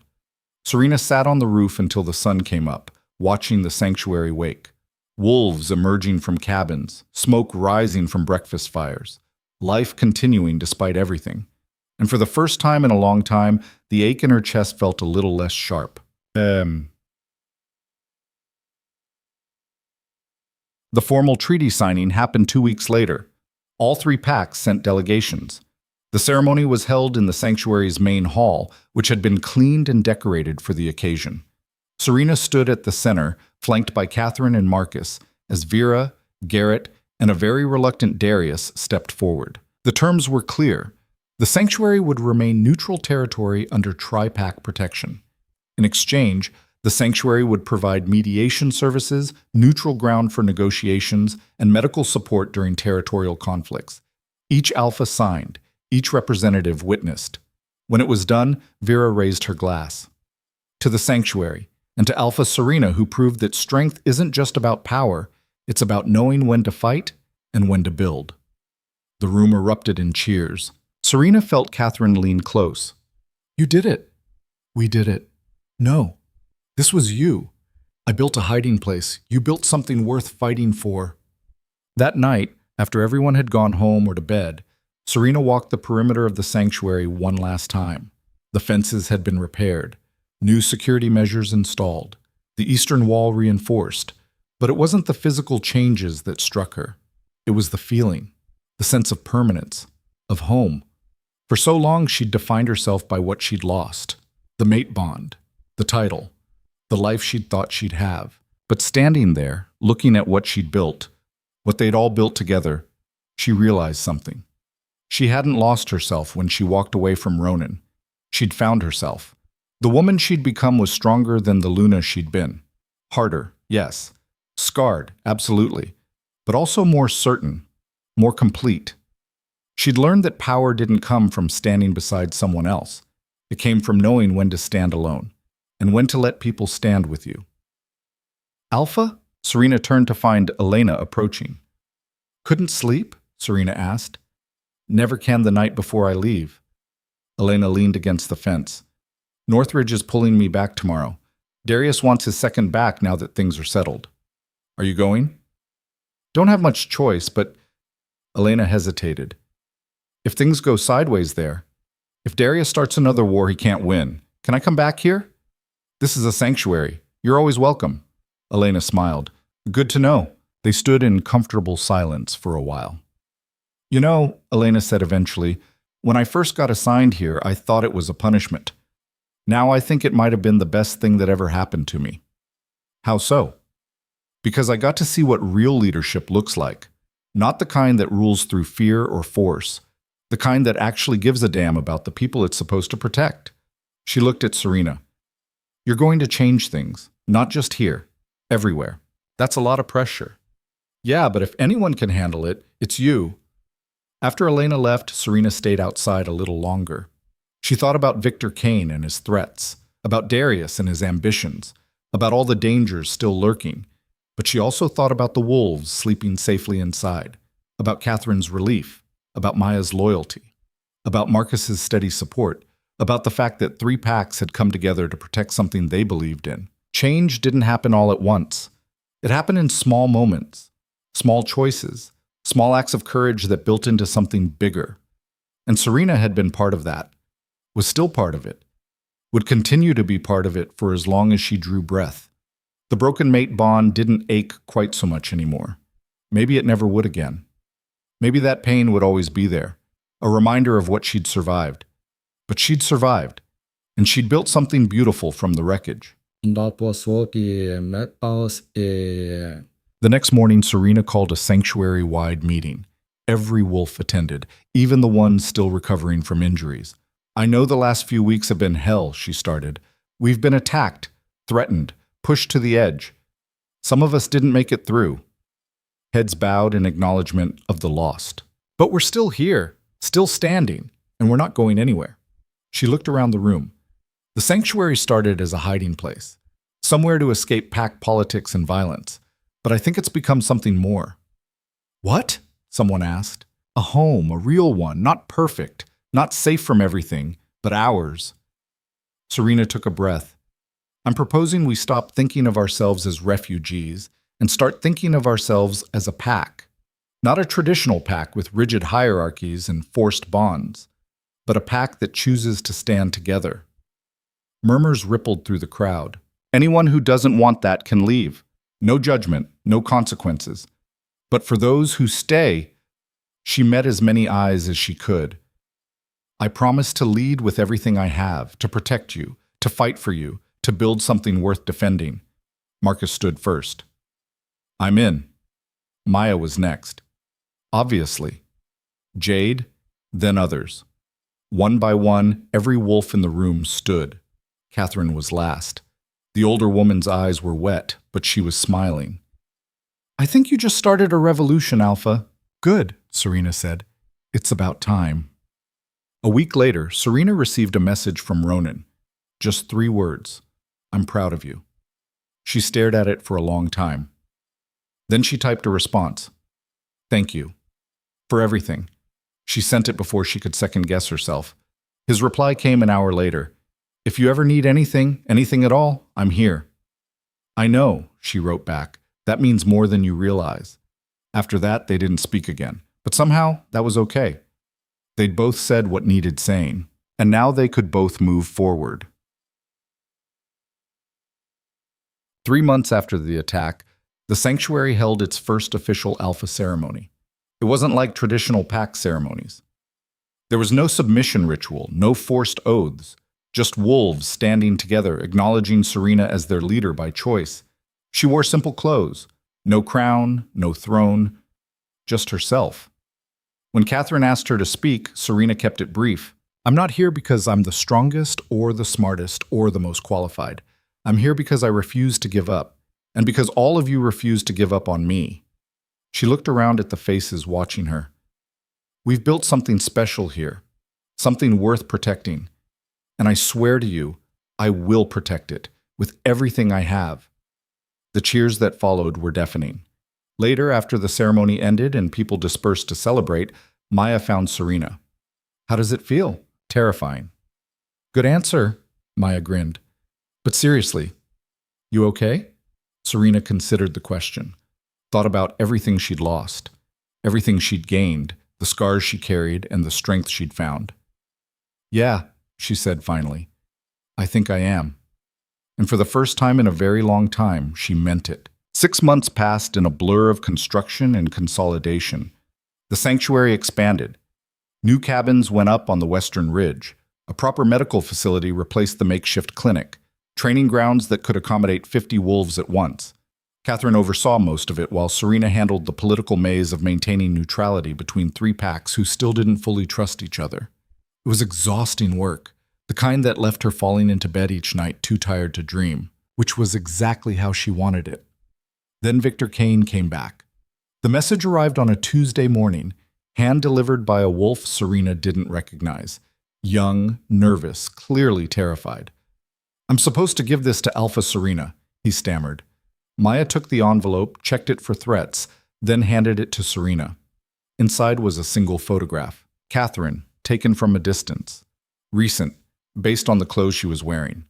On the back, written in precise handwriting, "I always collect what's mine." Serena felt ice slide down her spine. "Where did you get this?" she asked the messenger.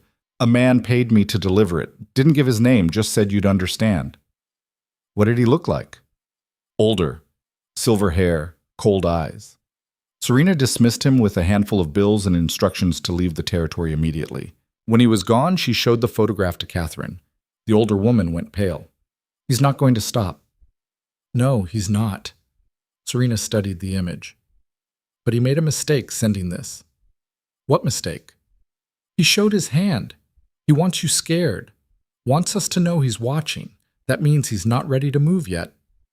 Or he's playing with us. Either way, we use the time to prepare." Serena called an emergency meeting with the pack representatives. Kira arrived first, followed by Owen. Elena showed up last, looking haggard. "Northridge is falling apart," Elena said without preamble. "Darius is paranoid, seeing threats everywhere.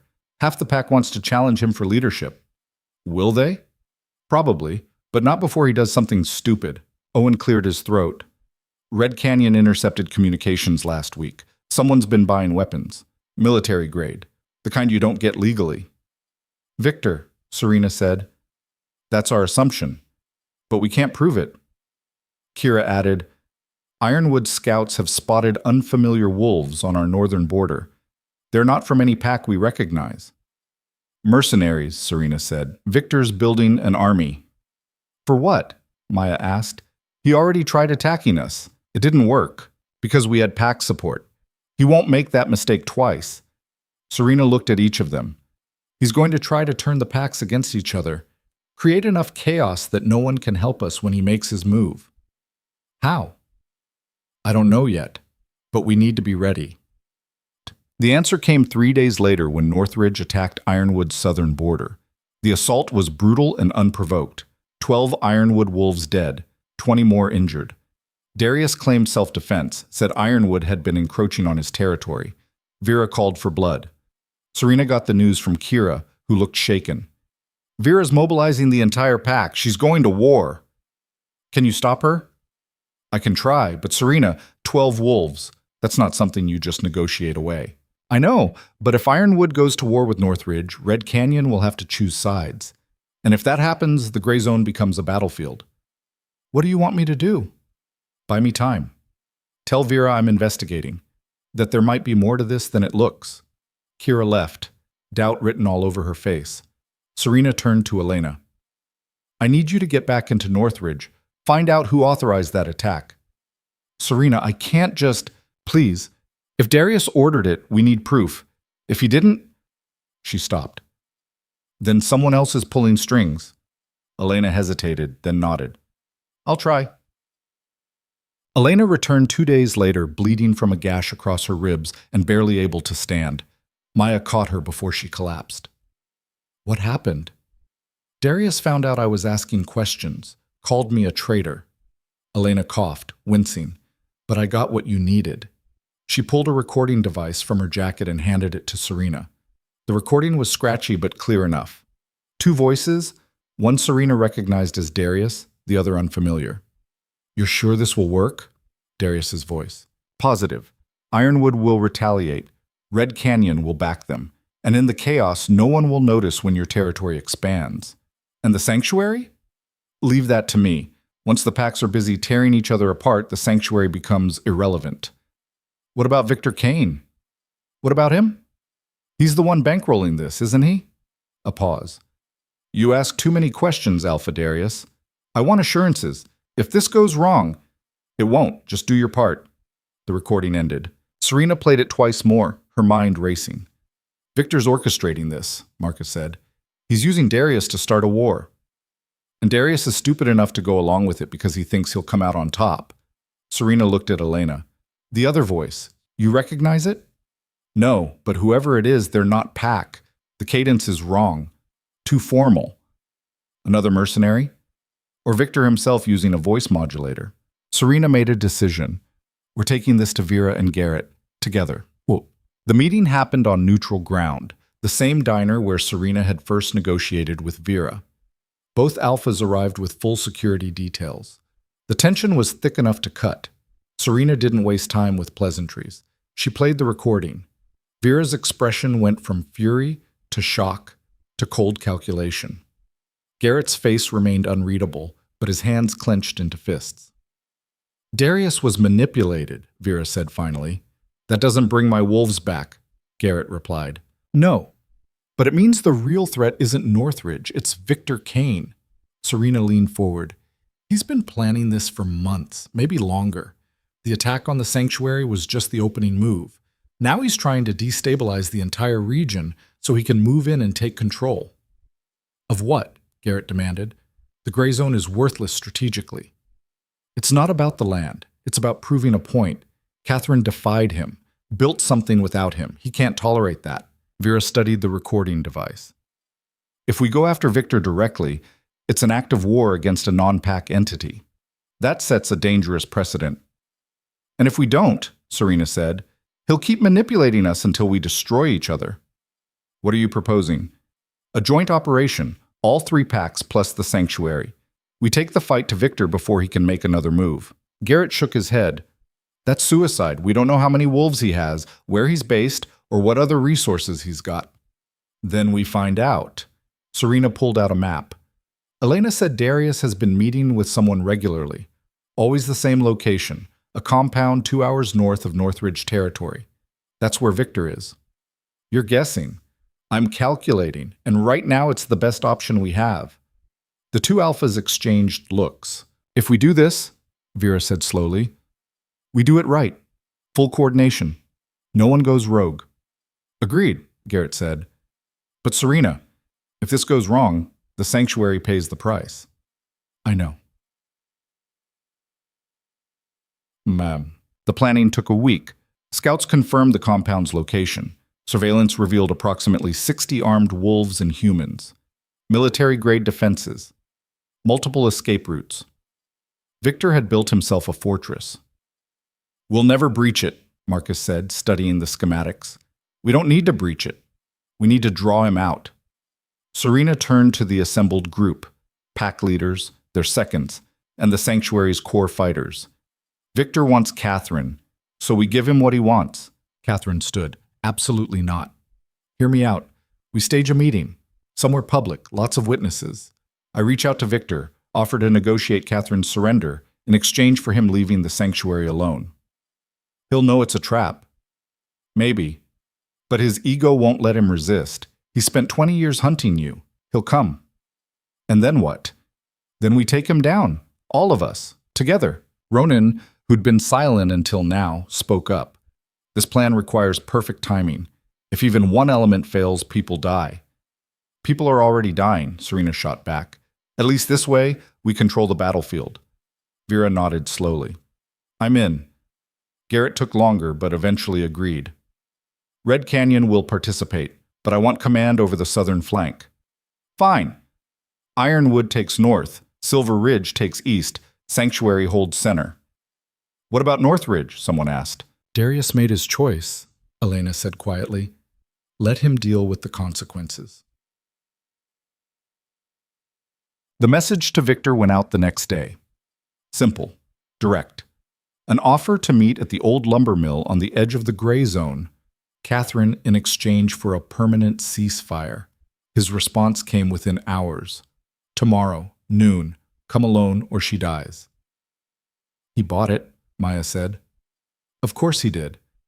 Men like Victor always think they're the smartest person in the room. Serena checked her weapons. Everyone clear on their positions? Nods all around. Good. Let's end this. The lumber mill had been abandoned for years. Rusted machinery, broken windows. The perfect place for an ambush. Serena and Catherine arrived first, exactly at noon. They stood in the center of the main floor, surrounded by shadows and echoes. Victor appeared 10 minutes later with 20 of his wolves. Catherine. His voice echoed through the space. It's been a long time. Not long enough. Victor smiled, still defiant. I missed that. His eyes shifted to Serena. And you brought the famous Alpha Serena. How thoughtful. Cut the theatrics, Serena said. You got what you wanted. Catherine's here. Now honor your end. My end? Victor laughed. You think I'm here to negotiate? I'm here to collect what's mine and eliminate anyone who stands in my way. Then you have a problem, because we're not going anywhere. Neither are you. Victor raised his hand. His wolves surged forward, and Serena smiled. Now, she said into her radio. The mill exploded with movement. Silver Ridge wolves dropped from the rafters. Ironwood wolves crashed through the windows. Red Canyon wolves flooded through the side entrances. Victor's expression shifted from smug to shocked in the span of a heartbeat. You really thought I'd come here unprepared? Serena asked. The fight was brutal but quick. Victor's wolves were outnumbered 3-1. The packs fought with coordinated precision, cutting off escape routes, disabling threats. Victor himself tried to run. Ronan caught him. It's over, Ronan said, slamming Victor against a support beam. You have no right. We have every right. You attacked neutral territory, manipulated packs into war. You broke every law we have. Vera appeared on Ronan's left, Garrett on his right. What happens now is up to you, Vera said to Victor. You can surrender peacefully, face pack justice. Or you can fight, Garrett added, and we'll put you down like the rabid dog you are. Victor looked between them, then at Catherine, who watched with cold satisfaction. You can't do this. We just did, Serena said. Victor lunged. Catherine was faster. She shifted mid-stride, her wolf form colliding with his. They went down in a tangle of fur and fury. It lasted 30 seconds. When Catherine shifted back, Victor was on the ground, unconscious and bleeding. Is he? Someone started. Alive, Catherine said. Barely. She stood, looking down at the man who'd haunted her for 20 years. I'm done running, she said. And you're done hunting. The aftermath was messy. Victor was taken into pack custody. His compound was dismantled, his mercenaries scattered. Darius was removed from leadership by his own pack. Elena stepped up as interim alpha. The three packs held a formal summit to address what had happened. Serena attended as the sanctuary's representative. She sat at the table with Vera, Garrett, and Elena, negotiating terms for a permanent peace treaty. The sanctuary saved us, Vera said during the final session. All of us. We were so busy fighting each other that we didn't see the real threat. We were played, Garrett admitted grudgingly, by someone who understood pack politics better than we did. But we came together when it mattered, Elena added. That has to count for something. The treaty they drafted was unprecedented, a formal alliance between three packs and an independent sanctuary. Mutual defense, trade agreements, regular diplomatic meetings, the kind of thing that had never existed in pack history. When Serena signed her name, she felt the weight of it. This wasn't just protecting the sanctuary anymore. This was changing the entire structure of how packs related to each other. You know what you've done, right? Ronan said later, finding her alone. Started a bureaucratic nightmare? He smiled. You've proven that there's another way. The packs don't have to be isolated. That cooperation can work. It almost didn't, but it did. Because of you. Serena looked at him, really looked. He seemed different, less haunted, more settled. "How are you doing?" she asked. "Better. Therapy helps. Turns out I had some things to work through. We all do." "Yeah, but—" He hesitated. "I wanted you to know. I'm not expecting anything, not asking for anything. I just wanted you to know that I'm trying. To be better. To deserve the second chance at life I got." "That's good, Ronan. I'm glad. Are you happy? Really happy?" Serena thought about it, about the sanctuary, the wolves she'd saved, the respect she'd earned, the life she'd built. "I'm getting there," she said. "Some days are harder than others, but yeah, I think I'm happy." "Good." Ronan smiled. "That's all I wanted to hear." He left, and this time there was no ache, no regret, just peace. 3 months later, the sanctuary held its first annual gathering. Wolves from all 3 packs attended, even some from Northridge under Elena's new leadership. It was part celebration, part political summit, part cultural exchange. Catherine organized most of it, her energy renewed now that Victor was permanently locked away in Red Canyon's maximum security facility. "You've created something beautiful," she told Serena the night before the gathering. "We created it, together." "No, I built a hiding place. You built a home." Catherine squeezed her hand. "I'm proud of you." The words hit harder than Serena expected.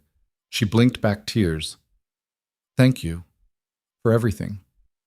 For taking a chance on a broken wolf who showed up with nothing. You were never broken. Just temporarily misplaced." They both laughed. Tit. The gathering itself was chaos in the best way. Food from different pack traditions. Competitions that mixed wolves from different territories. Children playing together without regard for pack boundaries. Serena watched it all from a distance, feeling something settle in her chest. Maya found her.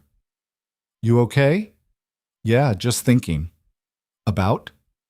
"About how far we've come. About what we've built." "Proud of yourself?" "A little. Is that allowed?" "Absolutely." Maya grinned. "You earned it." Later, Vera pulled Serena aside. "I have a proposal." "Should I be worried?" "Probably, but hear me out." Vera gestured to the gathering. "This works, this model of cooperation. I want to expand it. Create a council, representatives from each pack in the sanctuary. A formal body to address disputes, coordinate responses to external threats, maybe even establish standards for pack treatment of lone wolves." "You're talking about completely restructuring pack society." "I'm talking about evolution, and I want you to lead it." Serena stared at her. "Lead it?" "As council chair, you're neutral, respected by all parties, and you've proven you can bring people together." "Vera, I can't. I'm barely keeping the sanctuary running. Catherine can handle the sanctuary's day-to-day. You know she can. But this needs someone who understands what it means to be outside the traditional system, someone who's fought for change." "I need to think about it." "Fair. But Serena, this is bigger than the sanctuary. This is a chance to reshape everything." What? That night, Serena sat on the roof again, her thinking spot. Below, the gathering continued. Music, laughter, the sound of different packs coexisting peacefully. She thought about Vera's offer, about the responsibility, the pressure, the weight of trying to change centuries of tradition. She thought about the woman she'd been 3 years ago, the Luna who'd stood quietly beside her alpha, never questioning, never pushing back. That woman would have said no, would have deferred to someone more experienced, more confident, more qualified. But that woman was gone. The woman Serena had become wasn't afraid of responsibility, wasn't afraid of failing. She'd already lost everything once. She'd survived, rebuilt, thrived. What was one more impossible challenge? Her phone buzzed. A message from an unknown number. "I heard about Vera's proposal. You should do it. You'll be amazing." It was from Ronan. Somehow she knew it would be. She typed back, "How did you even hear about that?" "Alpha Gossip Network." Very sophisticated. A pause, then another message. "Seriously though, You've already changed more than you realize. Might as well make it official. Maybe I will. Good. The world needs more alphas like you. What kind is that? The kind who actually give a damn. Serena smiled. Put the phone away. Made her decision. But the next morning she found Vera. I'll do it. On one condition. Name it. The sanctuary remains independent. I don't represent pack interests. I represent the principle that no wolf should have to choose between survival and freedom. Done. They shook on it. News spread fast. By evening, the entire gathering knew. The response was mixed. Some wolves celebrated, others were skeptical. A few were openly hostile, but the majority seemed cautiously hopeful. Change is scary, Marcus said during the announcement ceremony. But staying the same is scarier. We've seen what happens when packs refuse to evolve. They eat themselves alive. Alpha Serena's proven there's another way. Elena spoke next. Northridge almost destroyed itself because we valued tradition over truth, pride over progress. I'm not letting that happen again. I support this council, and I support Alpha Serena leading it. Even Garrett, who'd been the most resistant, stood to speak. I don't like change. Don't trust it. But I trust results. And Serena gets results. So yeah, I'm in. When it was Serena's turn to speak, she kept it simple. I don't have all the answers. I'll probably make mistakes, but I promise to listen, to fight for what's right, not what's easy, and to never forget where I came from. She looked out at the crowd, saw wolves from every pack, saw lone wolves who'd found refuge, saw the future taking shape.